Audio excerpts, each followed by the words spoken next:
you know, to blaming nnyo muntu agenze bweru na resulting to drinking or like, you know, smoking, cigarettes, weed. Oba bibakozesa ebirala, you know.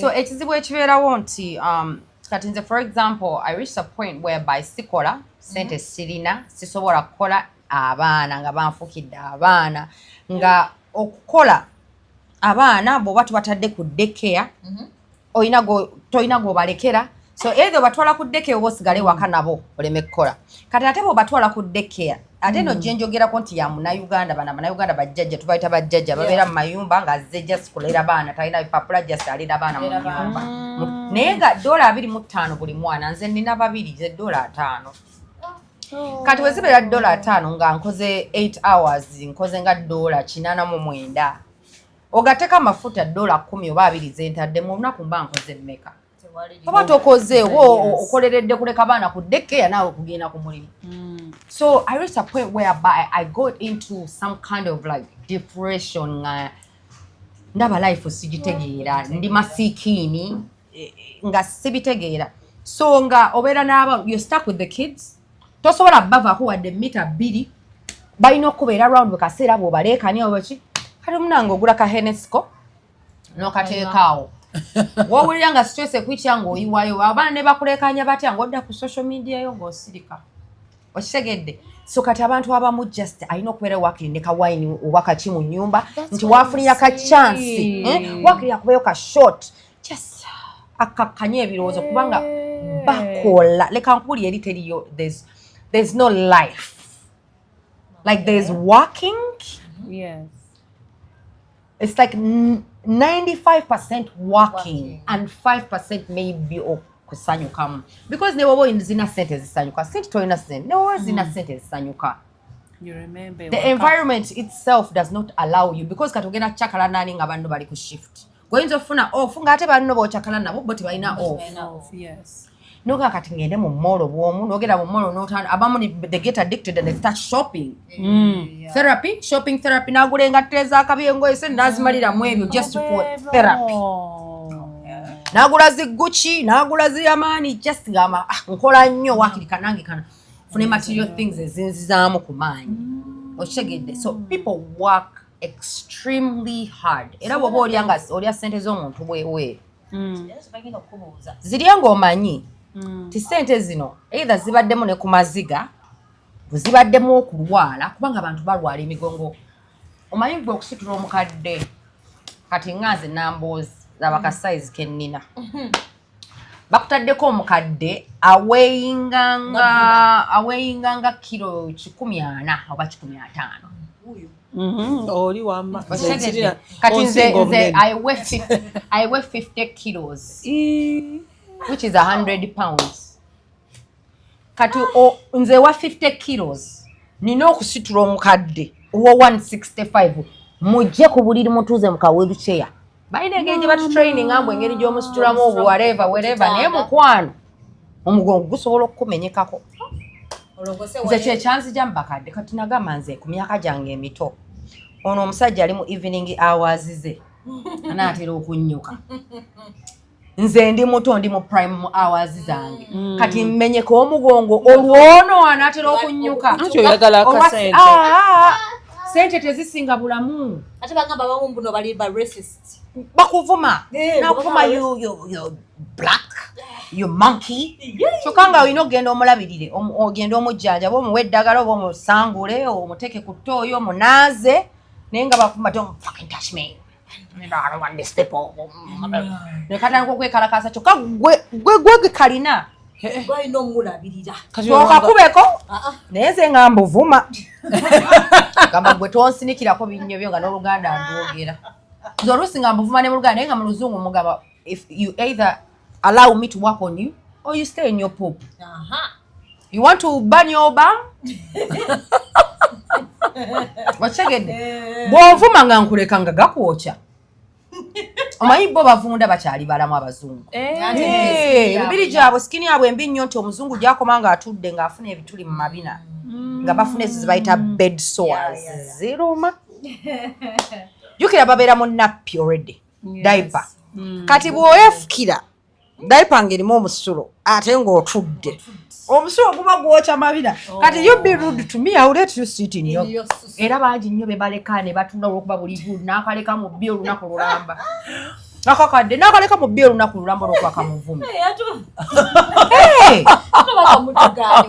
mumanyira Manji kati era mwezi kawandula ne kawandulira omuwala bambi era mu homes ezo nze neewunya abazungu n'okwata maama obatatola n'omutwala mu home yes baba balabirira naye embeera nayo mbi omwo kubanga fe abakozi ffennyini tubeera frustrated okusanga omukozi ng'alina laavu y'omuntu oyo gw'omukadde kiri rare kubanga otuukayo omunauganda ng'olina laavu yo yonna bugikumalako kubanga nze natuuka nga like cause I'm sympathetic and I'm like oh man bambi baana be tebajja namulabako naye bubeera n'empisa mbi olina kwogwako kali nga kakuvuma bivumo left and right bwe bukuloopa abumu buteeka famire zaabo ziteeka ne kamera mu ruumu yaako nga buli kyokola baba bakiraba ba famire kati twakina ekikazi nga kita maagi nga kirina kamera mu room naye nga kivuma buli mukozi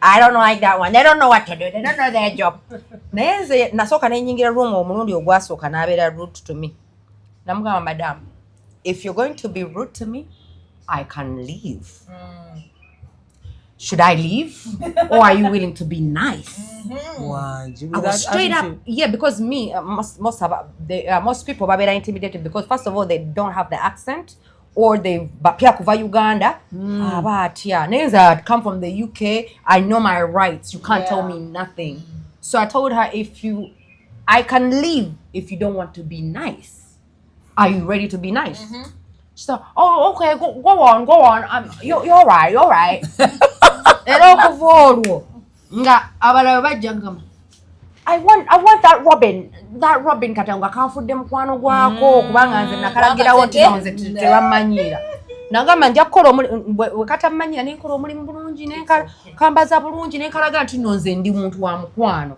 naye ate bondeetako egundi yo nange ndi mupangulukufu mu ngeri yange era okuva olwo nga kayitanze nga bali abala baganye gwe omukazi akwagala ati nga ffe ffenna atuvuma bumirengola nti mwe mumutya mumulaga nti nomumutya tomulaga nti omutya kasita omulaga nti abazungu bali intimidating ate n'emirimu gye tugendamu bo bennyini n'abatu nga tesibakadde naye ba fellow employees ne ba bosses bamanyi okubulinga abaddugavu bamanyi okutubbulinga kuba bamanyi we don't speak for ourselves we don't know our rights ojjanga ovudde wamma oyagala kukola so buli kebakugamba okakola n'egitali jjo ne bagikozesa n'osooka n'ogikola okay no laba these people are misusing me they're mistreating me they're making me do things ebitali byange no ending nga gwokoze emirimu obona nenga ate emirimu n'egy'okululusi bawali abalala bali bannansi babalese emirimu gigwere kuguba wadde that end of it kasita toyiga kweyogerako ebweru racism still exists true it still does era batulaba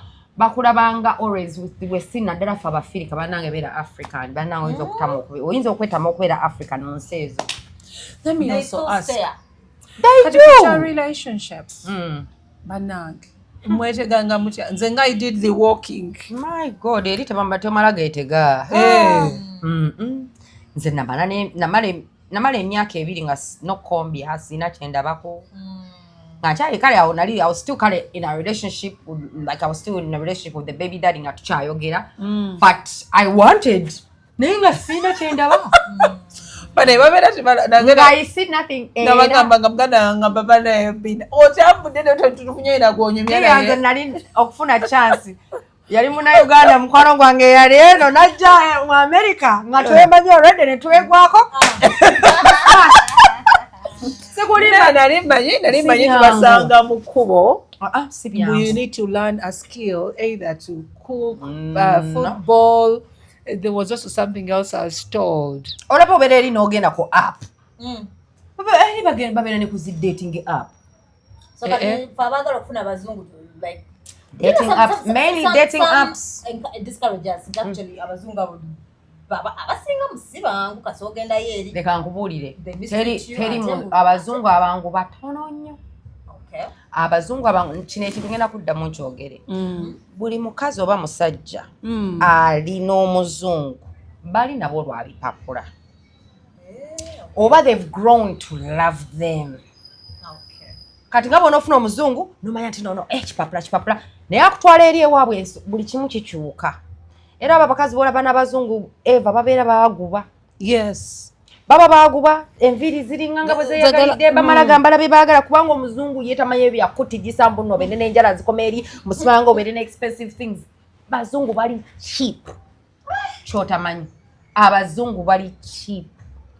Bw'otuuka eri ng'ogenze ne standard yewaggulu agizza bw'ati.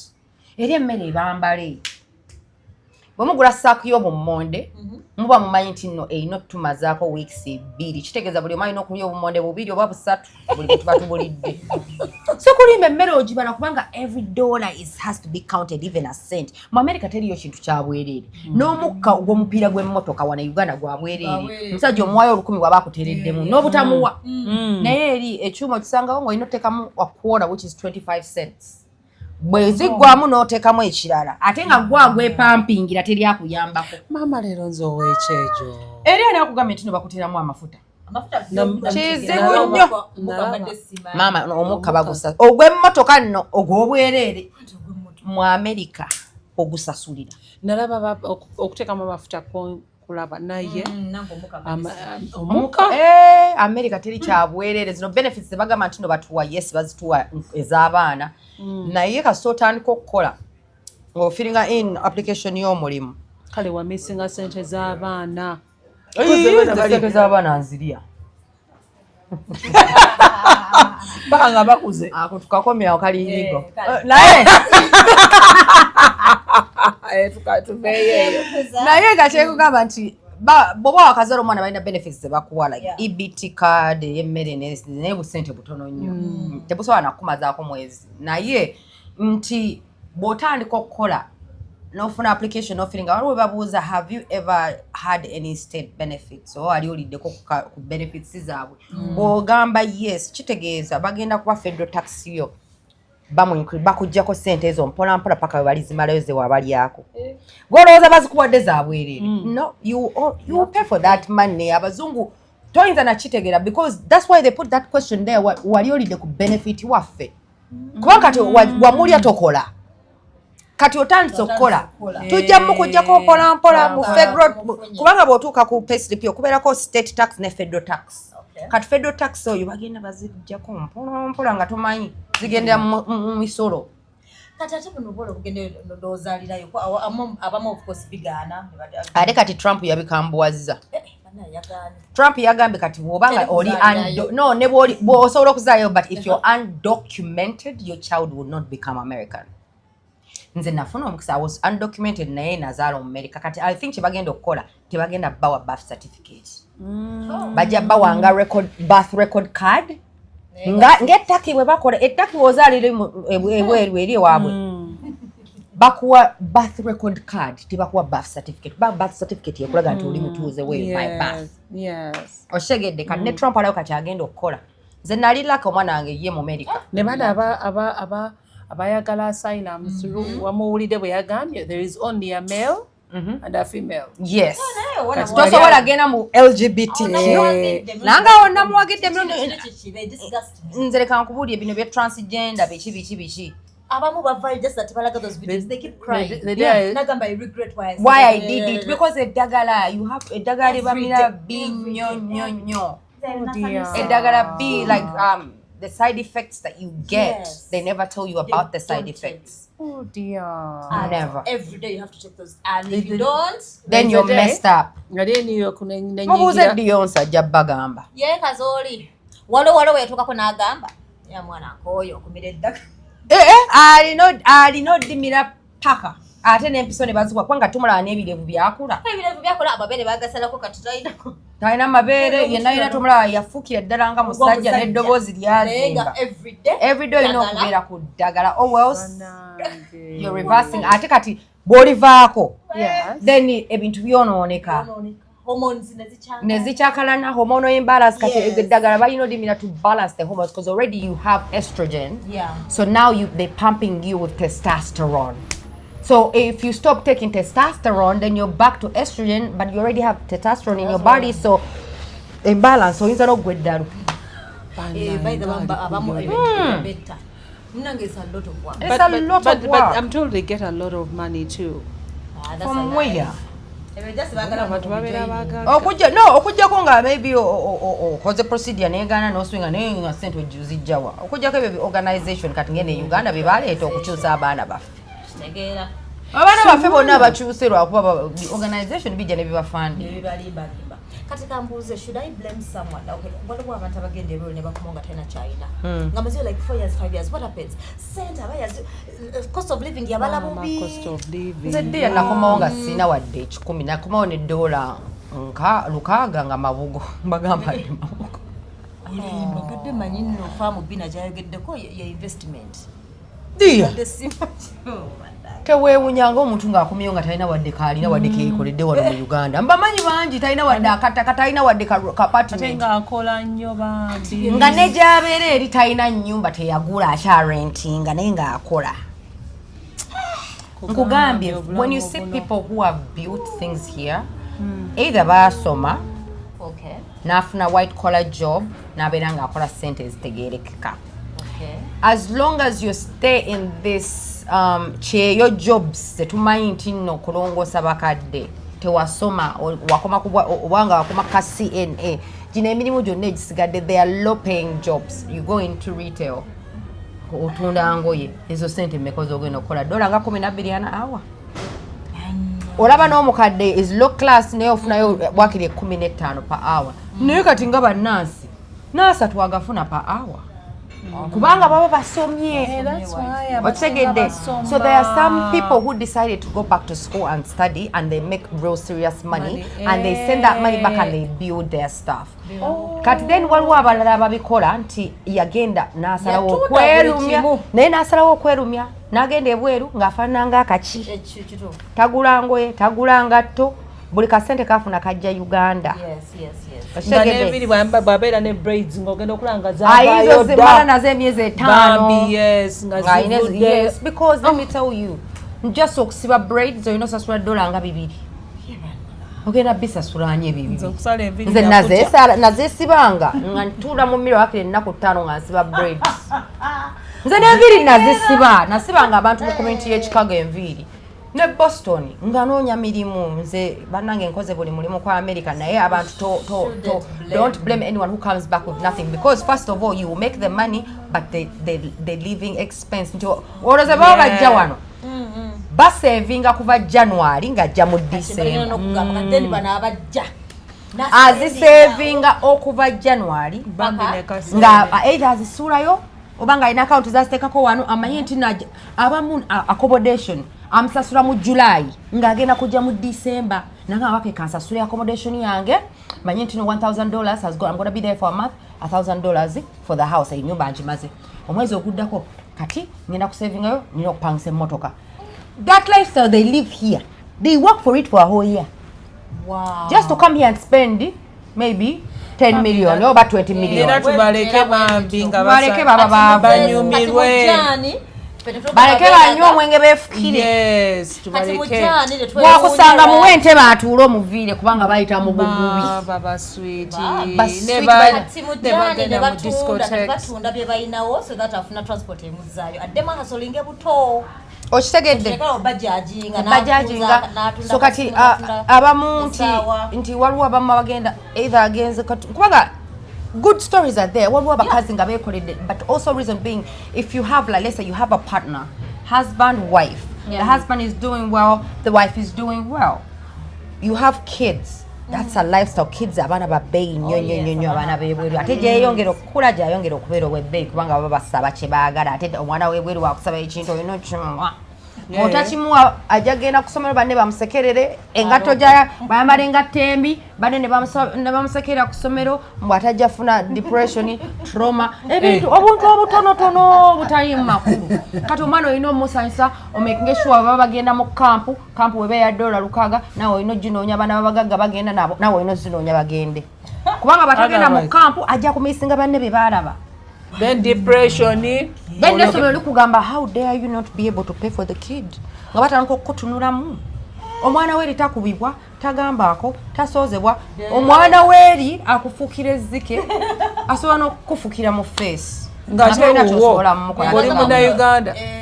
Oshegedde.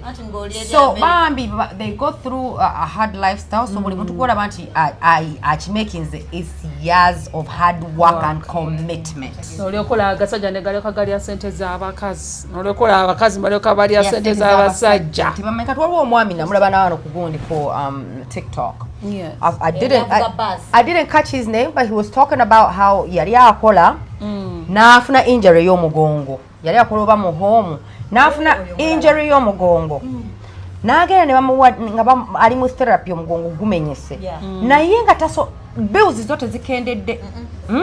Ebigenda maaso tebikendedde naye ng'omulimu takyasobola kugenda kukola mu bakadde. Musajja atunga ate ava mu therapy omugongo gwava okukola n'agenda n'atula mu Uber ate n'agivuga hours and hours. So nga mu bba mwennyini mwakosa.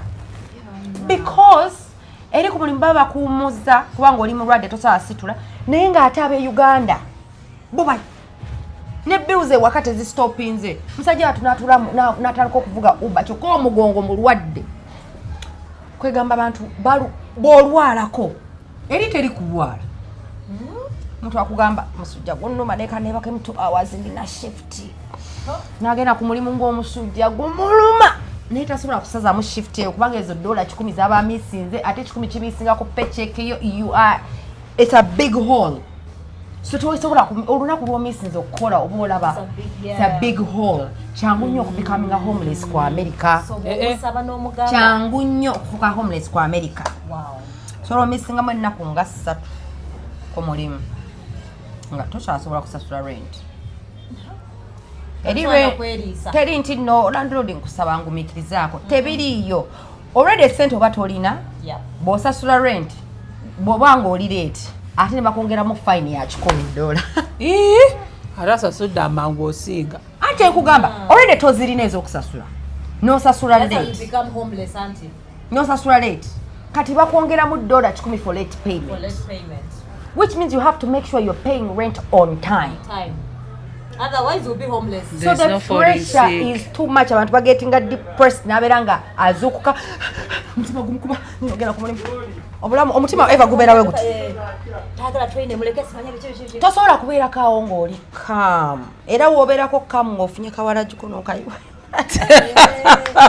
n'okayiwa n'ogamba bino byasaba omuntu n'ogamba baleza bomugerezeyo seti batakuwadde tomunyiigira kubanga oluusi abaana ye tazina abaana ye talina muwadde kati atwashitangamba talina abamu babeera bagamba kandabe yokera ddala tolina no era akugamba talina kubanga talaga akugamba nti no talina kubanga baaswala okugambakubanga kyobala nti nze mbagamba ekituufu kubanga balinze mbayambako tebamuwulira bituufu mubafiringire sorry kubanga sente bazikola but the living expense is the problem osobola okukola $5,000,000 n'ofisa ka 5 emitwalo mama zero zona ziri ga Katonda mu ggulu osobola okukola $2,000 size $1,000,000 nga 6-8 kubanga 1000 ziri nga $1,400,000 bw'okola $2,000 $1,000,000 nga 8 kati bw'obanga ennyumba yo ya 1,200 gy'obeeramu ng'okoze $2,000 osigaza mmeka 8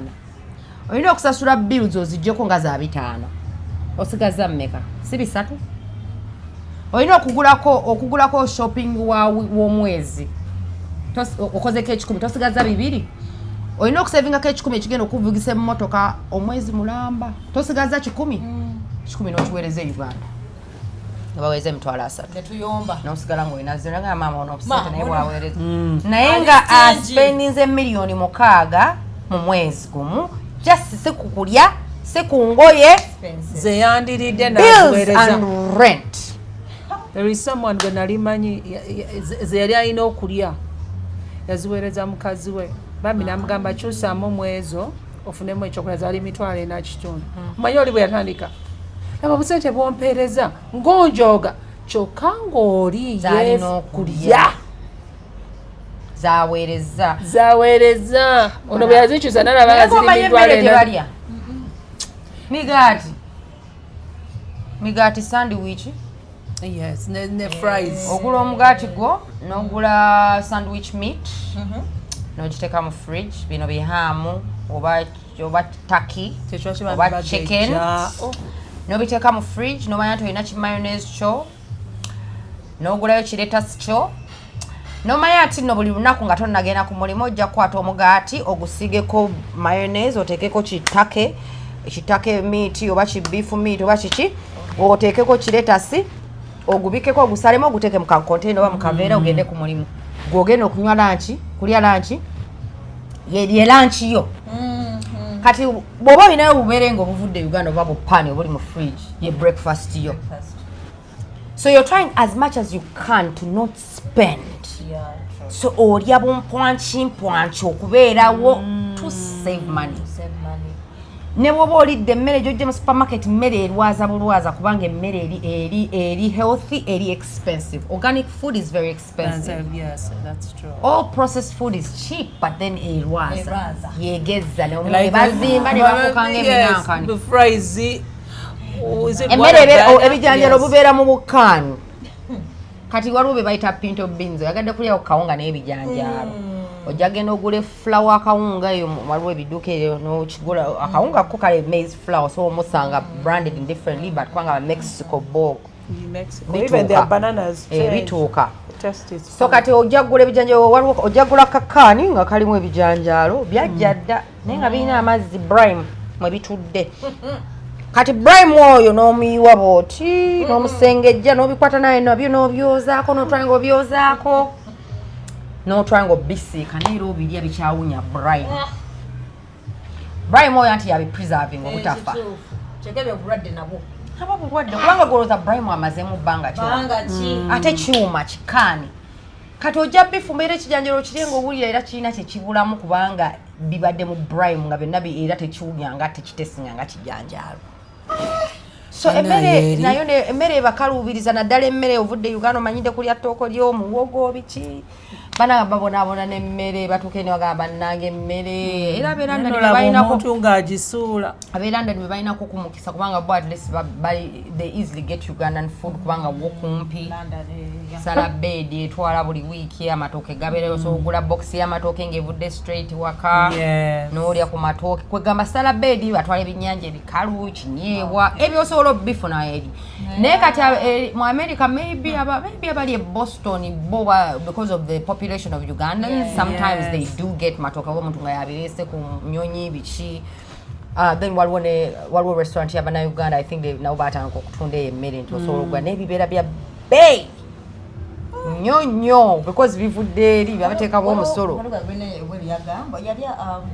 aradde mutwe ne mugamba agenda ku kliniki ofuna eddagala nagamba ebiringa ebyo atosobola kugenda ku an appointment nagamba doine soja bitega ebiringa ebyo the only thing you can get over the counter is Tylenol which is like Panadol Tylenol painkiller yokate painkiller zino nga Panadol era headaches nembo antibiotics musujja bichebe tosobola kufuna ddagala over the counter olina ogenda mu ddwaliro doctor nakuwa prescription n'ogitwalayo ku pharmacy ne bakuwa eddagala so bana bafiirayo baba tebaagadde bakazi battu basajja battu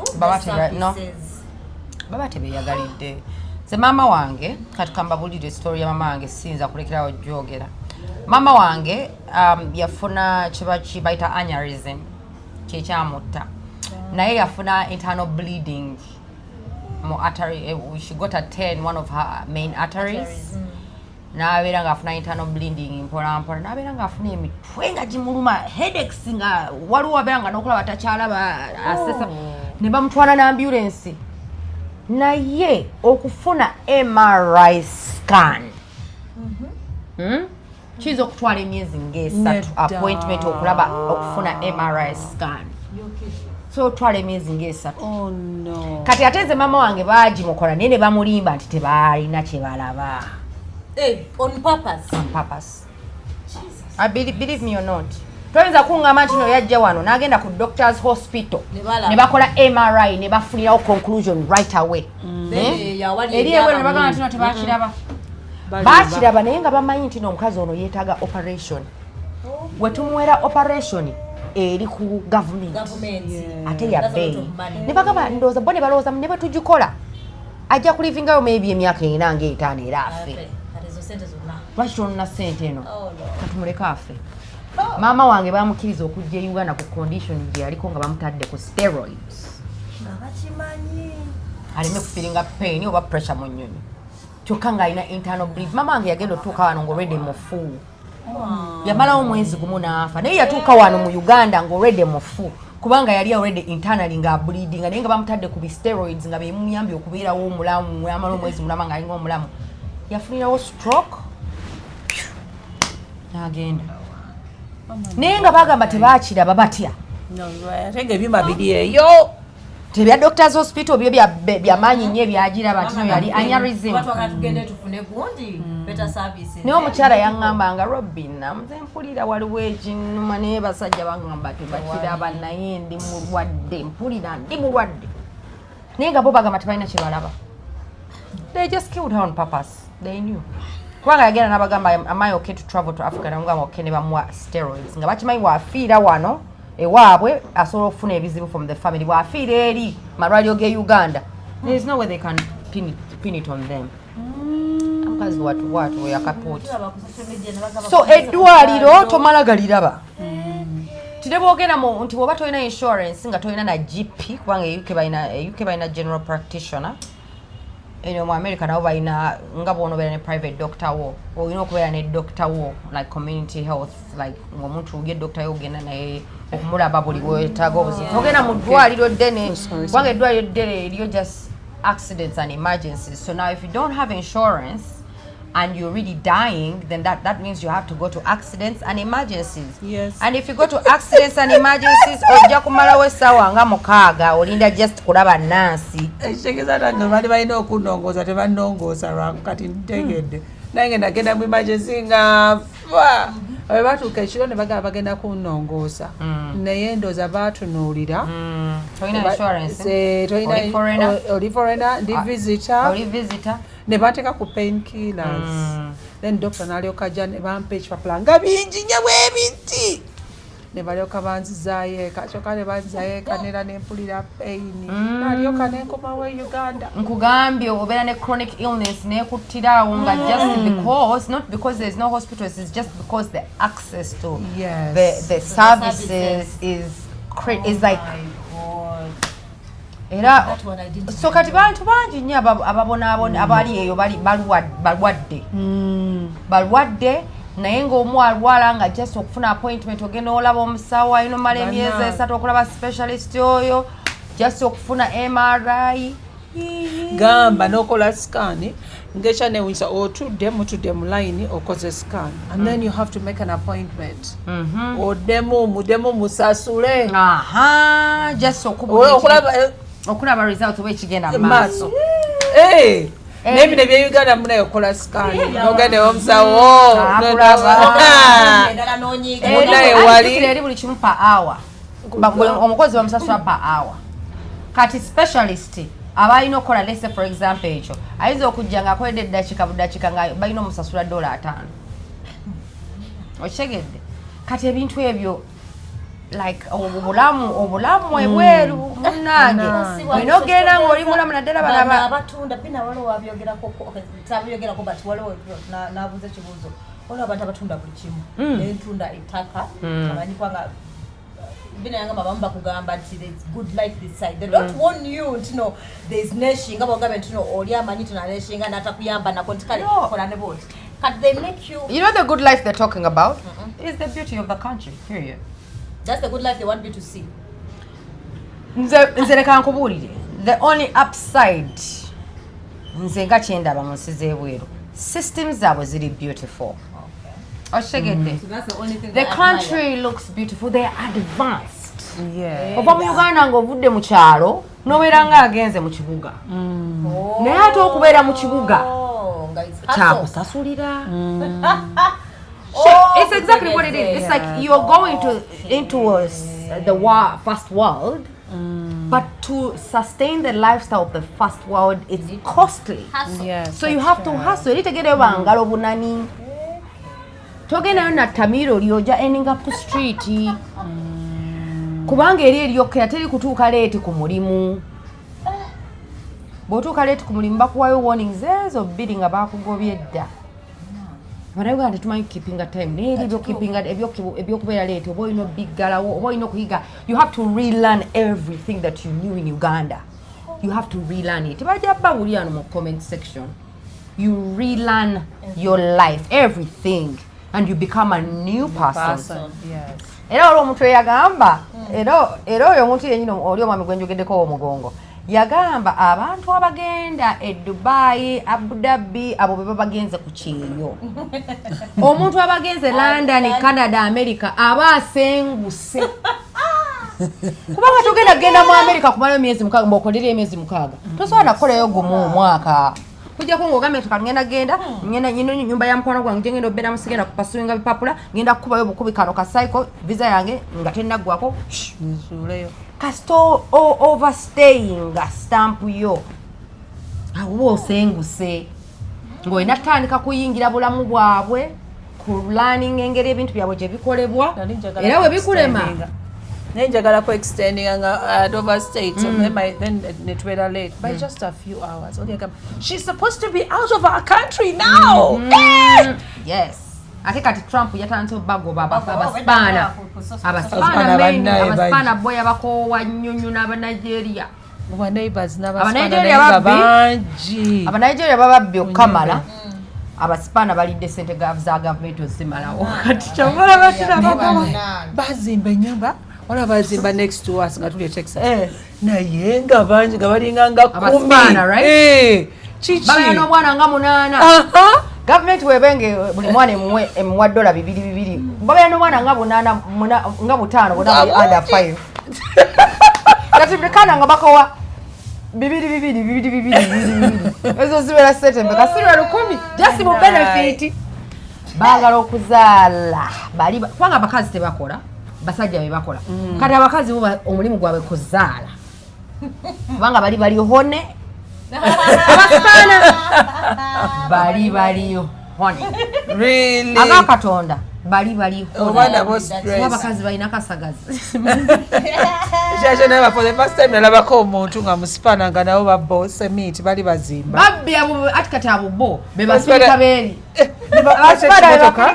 Shibasi bako kubera nga bayiwa pleno bane nalinga alaba TV bane ne bajja ne babba semiti w'abandi bali be bafirika beeri survival for the people mama baspaana bakopi kyokka ate ekisinga okunyiiza gali racist towards black people nje kyekyantamye California nagenda California ng'ogalaba gali racist towards black people kyokka ate nga nago geega nako agasembayo Mama nyabaze waliwo ne stopping mu supermarket nangaba nsumulule ensawo yange.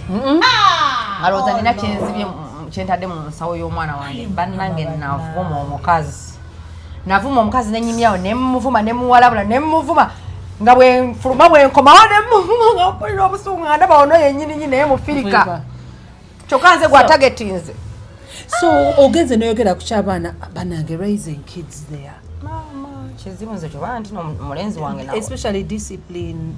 Discipline is very hard to put into your child. Abawala be balinganga abanguko naye ate abalenzi kizibu because abalenzi they already kujja kongo mwana wo ye just naturally mwana muwulize naturally awuli like ali principled naye omwana gwokulize eri discipline ebeera ntono kujja kongo mubadde tough mu household yammwe kitegedde kati naddala abaana abalenzi omwana omulenzi kyangu nnyo okugetinga caught up in gangs okugenda getting caught up in selling drugs getting caught up in fighting and stuff like that kubanga especially like UK abaana streets zenyini let's say for example neighborhood gyokuliddemu ebeera mu gangs be bakwano bo socializing nabo bakugamba nti ojjangu ojoyininga egganga n'ogaana bakulabanga snitch kati ate naawe olw'okuba olina ba bullies oba weetaaga protection so kati okubeera mu gganga is protection it's quick money and it gives you street credit but then it gets you in jail that's where drug and it gets you in jail and also in the casket Bannayuganda bangi abafiiriddwa abaana baabwe bannange ku kiso n'emmundu ebweru tebabyogerako bangi naddala e UK bangi abaana baabwe abafiiridde ku kiso mu America bangi abafiiridde ku mmundu oba muwala oba mulenzi gye bali lwa system omukazi nga ye yagivaako ensi yali esonyibwa gye bali abali eyo nga abaana ba gavumenti yabajjako abaana lwamukubako nga gavumenti yamutwala olwokuba bamusabula oluyi n'aloopa n'oba mutwala butwazi gwe n'osigala ng'okaaba maziga ate bakuddiza anti after a long time of okutunuulya okulaba oba if you're able bakuteeka ne mu therapy okubuulira lwaki toyina kukuba mwana abalaba badeportinga n'amukomyawo CPS Child Protective Service yes abo bakulinnya kagere ku kagere nti ne neighbor asobola okukuloopayo ne bakunona kitegeeza nga bino ebya Uganda singa singa wano batujjako ffenna abaana singa gavumenti bonna ye balina bannage eri omwana akufuga n'ogaba ye kikyo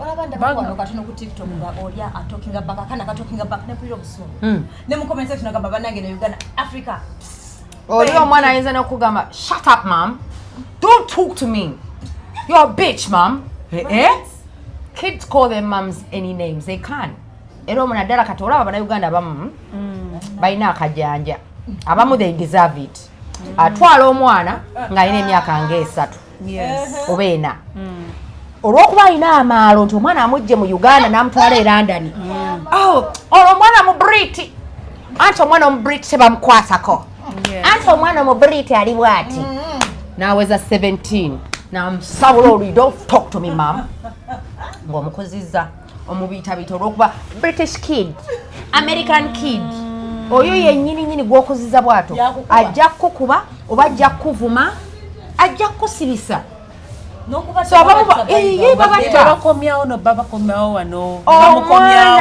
nze omwana wange nina omuzungu gwe nali mbeera naye nina abaana bange ng'omuzungu alina omwana we omukwano gwange Rachel kati nze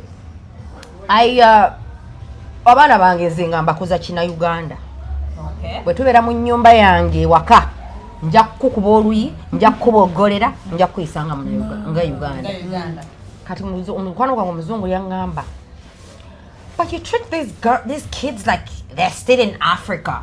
Manche namugamba Rachel, when we are in this house, inside here, this is Uganda. When we go outside of the door, then we're in America. But in the house, it is Uganda. Kubanga nze nagamba I'll be damned if a child of mine talks back at you. Oh, no, they talking back at her, but in a rude way, no.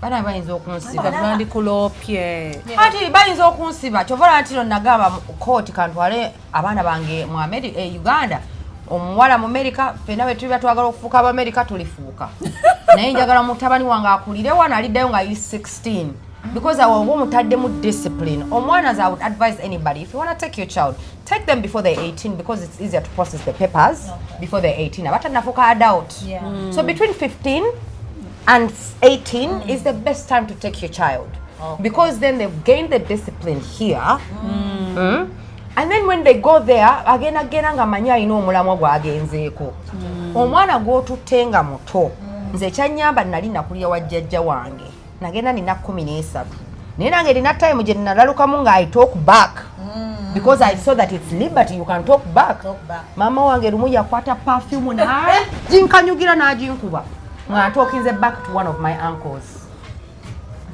yagamba gwe ani gw'omanyira olw'okuba oli wano erandani kale nankuba perfume nanga kwata essimu okubire police ekunone mama waffe nga gamba nja bakuba amalo bakuba n'agamba now call the police tinkukubi nga ye atujjamu ekyo ekyokuloopaloopa agamba you call the police they will take you away you will never see me again is that what you want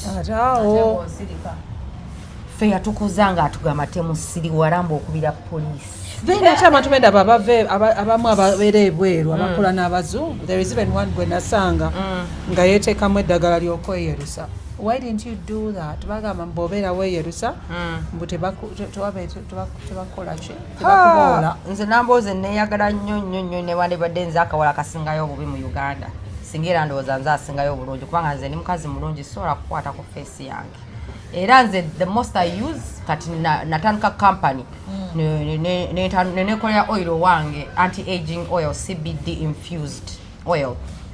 Before that, before I started using my oil, I used to use Vaseline. Honestly, nze nkozesa Vaseline kubanga ndi mwana. But is it true that beyerusa tebababola nnyo? Byakisiru, it is in your head, my friend. Being light skinned doesn't stop you from being black. African Americans are Americans. Neba basosola.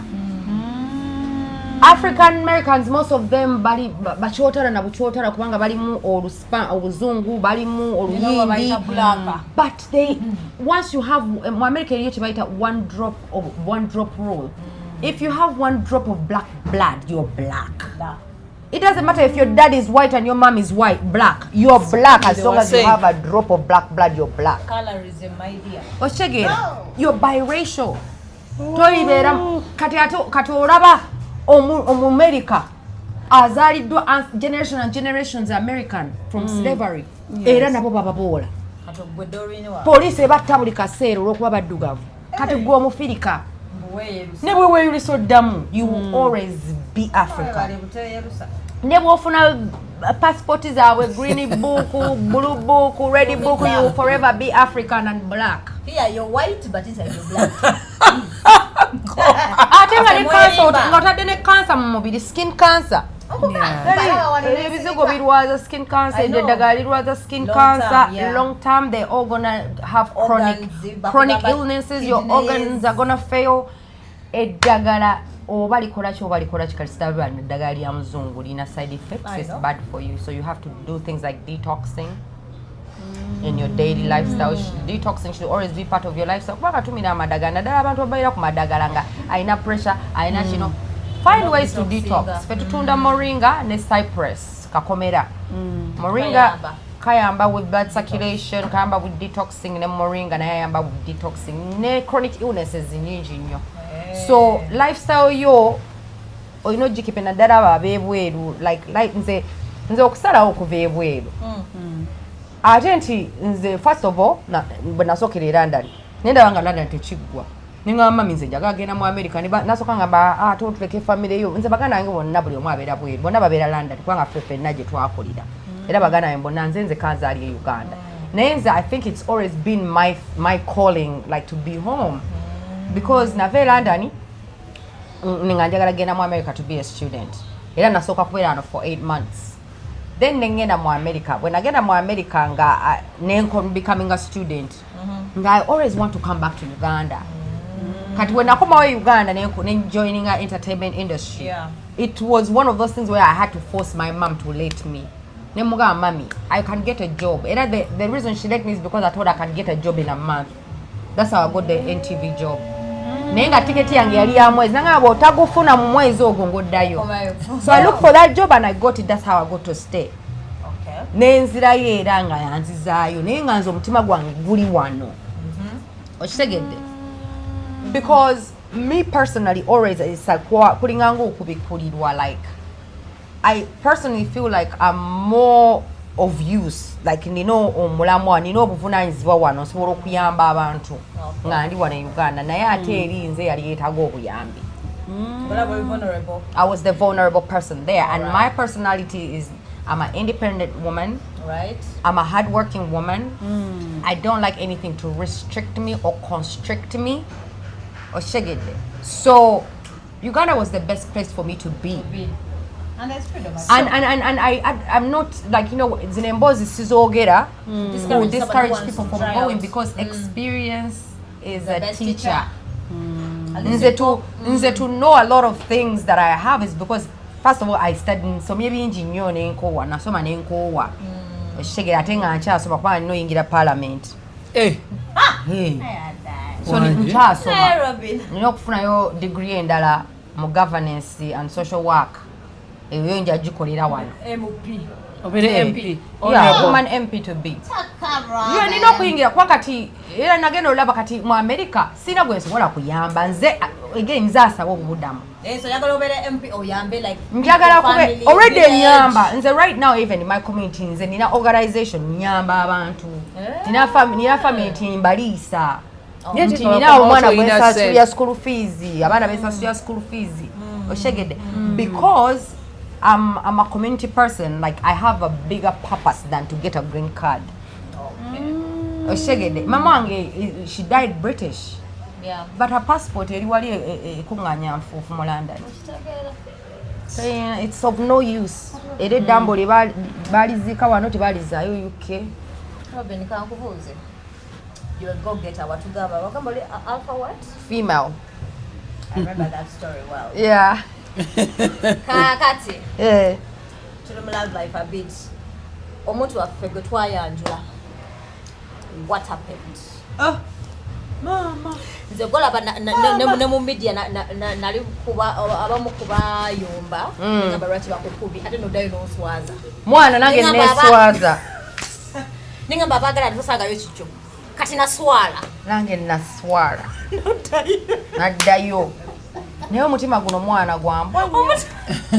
Sikulimba omutima gwambwa nnyo. I wanted to laugh them. Naddayo nga nange naddayo. Naye nga byakwekaza. Nedda, I was just horny.